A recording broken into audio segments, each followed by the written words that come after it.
ہو سکتا ہے آپ میری ویڈیوز نہیں دیکھ پا رہے ہوں، اس کی وجہ میری ویڈیوز پر لگنے والا بین ہے۔ اس صورت میں آپ یا تو وی پی این استعمال کر سکتے ہیں یا پھر اپنا کنٹری چینج کر کے کوئی بھی اور کنٹری کر دیں تو آپ کو میرا چینل پیج اور میری تمام ویڈیوز دکھائی دینے لگیں گی۔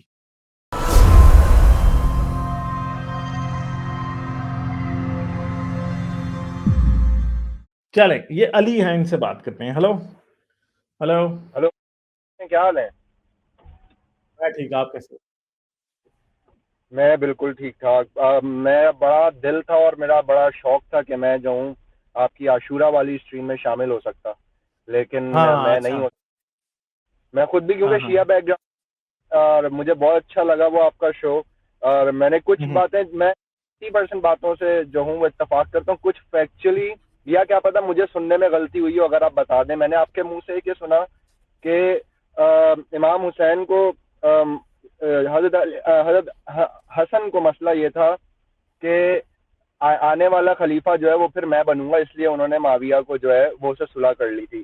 لیکن پھر وہی بات ہے کہ آپ کتنا ٹرسٹ کر سکتے ہیں شیعہ ریسورسز کو۔ لیکن ایکچولی یہ ہے کہ انہوں نے معاہدہ یہ کیا تھا کہ تم حکومت کرو گے، لیکن آنے اس کا باپ، یہ جو معاویہ کا باپ تھا وہ یہ کر کے گیا تھا کہ بھائی دیکھو، آنے والا جو خلیفہ ہوگا نا وہ شورا چنے گی، موروثی بنا پہ نہیں ہوگا۔ تو یہ سارا پھڈا اس لیے سٹارٹ ہوا، مطلب اکارڈنگ ٹو شیعاز، کہ معاویہ نے پھر موروثی بنیاد پر یا خاندانی بنیاد پر خلیفہ چنا، اور وہ اس معاہدے کا پاس نہ رکھ سکا جو اس نے امام حسن سے کیا تھا کہ بھائی آنے والا خلیفہ جو ہوگا وہ ووٹنگ سے چوز ہوگا۔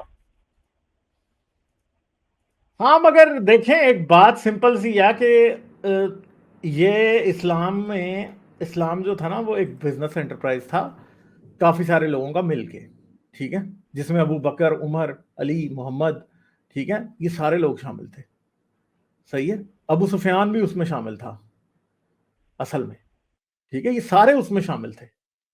چلے ابو سفیان نے شروع میں ریزسٹ کیا مگر بعد میں وہ ساتھ شامل ہو گیا، اور یہ سارے لوگ ساتھ شامل تھے۔ تو اس وجہ سے، اور شروع میں اگر آپ یہ کہیں کہ جی موروثیت کی بنیاد پہ نہیں ہوگا، تو موروثیت کی بنیاد تو شروع میں ہی رکھ دی گئی تھی نا۔ پہلی بات یہ ہے کہ حضرت محمد کا کوئی بیٹا نہیں تھا، اگر بیٹا ہوتا نا تو شاید وہ اصل حقدار ہوتا حکمرانی کا، ٹھیک ہے، یہ مان لیتے سارے، اس بات پہ ہو جاتے۔ مگر اس کے بعد جو دوسرا شخص تھا وہ تھا جو بانیان اسلام میں شامل تھا، ابو بکر۔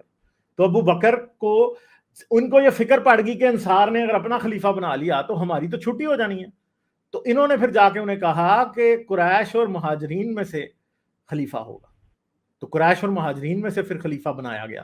تو یہاں پہ موروثیت کی بنیاد ہو گئی تھی، حالانکہ انصار زیادہ تھے اور ان میں بھی بڑے بڑے زبردست صحابی تھے اور بڑے دلیر لوگ تھے وہ، ٹھیک ہے، اور ان کے بغیر اسلام کی گڈی چڑھ نہیں سکتی تھی۔ مگر ہوا یہ کہ وہاں پہ موروثیت کو لاتے ہوئے قریش اور مہاجرین میں سے، مکہ والوں میں سے خلیفہ بنایا گیا، اور پھر انصار کو کبھی بھی خلیفہ بنانے کی دوبارہ بھی اجازت نہیں دی گئی۔ پھر جو ہے وہ آگے عمر کو مل گئی، عمر کے بعد پھر عثمان کو مل گئی، عثمان کے بعد علی کو مل گئی، علی کے بعد پھر معاویہ کو مل گئی۔ تھا تو معاویہ بھی ان کا ہی خاندان نا، ٹھیک ہے، اور عثمان بھی ان کا ہی خاندان تھا، شاید ایک عمر صرف بیچ میں سے ایسا تھا جس کو آپ کہہ سکتے ہیں کہ جو ان سے اس طرح سے ریلیٹڈ نہیں تھا، ورنہ یہ دو تین تو ایسے تھے جو کہ ان کے پیٹرنل جو تھے وہ دور پار کے کزن تھے۔ تو موروثیت کی بنیاد تو حضرت محمد کے بعد سے رکھی گئی تھی۔ ہاں پھر آگے یہ کہنا کہ کون بنے گا، اب یہ بات یاد رکھیں کہ اصل ایک بات تھی کہ معاویہ تو اتنا زبردست تھا کہ اس نے تو علی سے بھی آدھی خلافت چھین لی تھی نا۔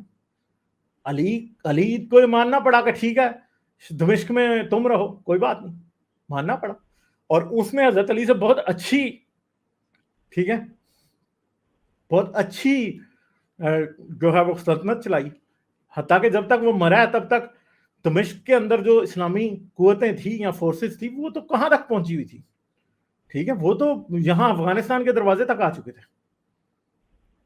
تو ہاں یزید کا مسئلہ یہ ہے کہ یزید اتنا کمپیٹنٹ نہیں تھا، مگر یہ یاد رکھیں کہ حسن اور حسین کے پاس مینجمنٹ کا زیرو ایکسپیرینس تھا، ٹھیک ہے، اور حسن تو لٹرلی یہ بات مان کے آیا تھا کہ معاویہ مجھ سے اچھا امور سلطنت یا اسٹیٹ افیئرز مجھ سے اچھے چلا سکتا ہے، وہ مان کے آیا تھا یہ بات، اور وہ آخر تک اس بات کو مانتا ہی رہا، ٹھیک ہے جی۔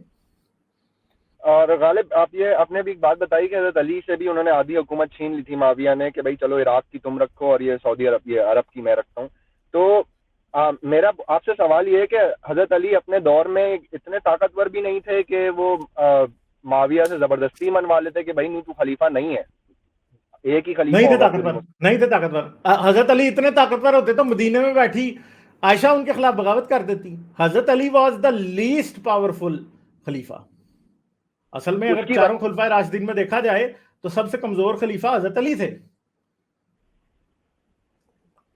اس کی وجہ یہ لوگ یہ بتاتے ہیں شیعوں میں, کیونکہ یہ وجہ بتائی گئی ہے کیونکہ نبی ان کو منع کر کے گئے تھے کہ تم میرے جانے کے بعد تلوار نہیں اٹھاؤ گے, تو انہوں نے ایک وقت تک تلوار نہیں اٹھائی اور اس کے بعد یہ پھر تو ہمیں اب کچھ ایک ایکسکیوز ہے نا حضرت علی کو بریو ثابت کرنے کی ایکسکیوز ہے, ورنہ حضرت علی تو کافی ڈرے ڈرے رہے, تینوں خلیفاؤں کے وقت میں ڈرے ڈرے رہے.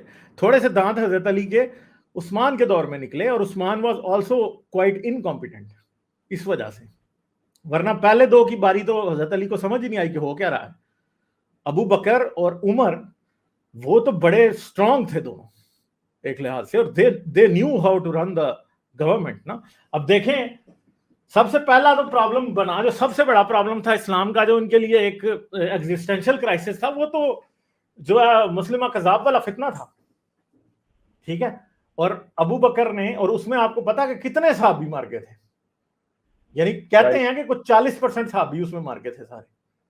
بہت بڑا فتنہ تھا وہ, اور وہ نبی کے طور پہ کھڑا تھا. اگر یہ لوگ اس کو نہ ہراتے تو اسلام وہ لے گیا تھا, اب اس کا اسلام ہونا تھا. اس نے اپنا قرآن بنایا ہوا تھا,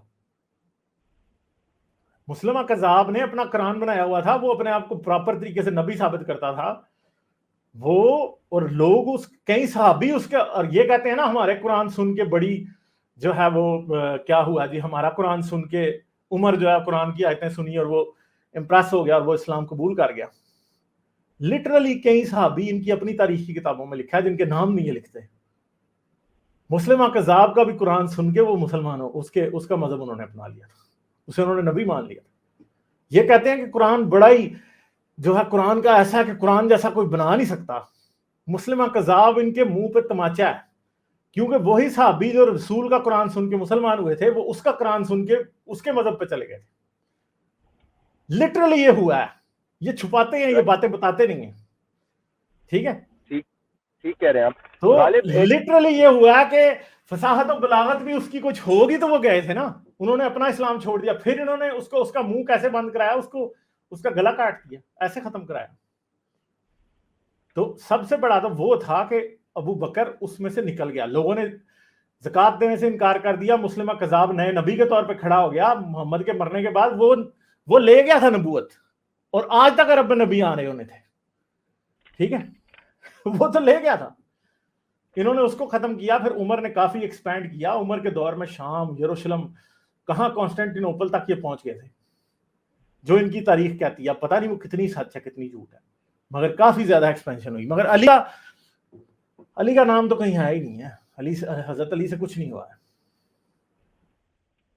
غالب ایک اور میرا سوال یہ تھا کہ غم منانے کے جو ریچولز ہیں وہ دنیا کے بہت اور بھی مذاہب میں اور بھی تہذیبوں میں ہمیں ملتا ہے کہ غم منانے کے ریچولز ہیں, اور ہر کسی کا الگ الگ ہے. اسی کی ایک شکل ہمیں شیعوں میں بھی ملتی ہے کہ ہر سال ایک مخصوص حصے میں غم مناتے ہیں.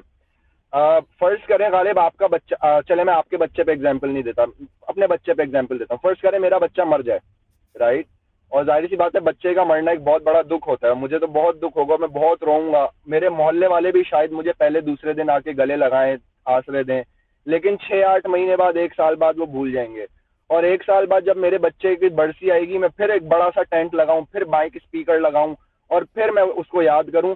لیکن میرے محلے والوں کا کیا قصور ہے اس میں, یا وہ کیوں شریک ہوں میرے غم میں؟ ان کی تو کوئی ذمہ داری نہیں بنتی. یہ 1400 سال سے جو سڑکیں بند کر کے, شور شرابہ کر کے, آپ امام بارگاہ کے اندر بھی یہ سب کچھ کر سکتے ہو, رائٹ, آپ اپنے گھر کے اندر بھی یہ سب کچھ کر سکتے ہو. لیکن مجھے یہ بالکل ان کا سمجھ میں نہیں آتا کہ بھائی آپ کا غم ہے, مجھے آپ کے غم منانے سے بھی کوئی مسئلہ نہیں ہے, رو پیٹو مرو جو مرضی کرو, لیکن یہ رات کو 12 بجے جلوس نکالتے ہو, 4 بجے تک رات کو جلوس نکلتا ہے, تمہارا جلوس ختم ہوتا ہے, آدھے گھنٹے بعد مولوی اللہ اکبر شروع ہو جاتا ہے.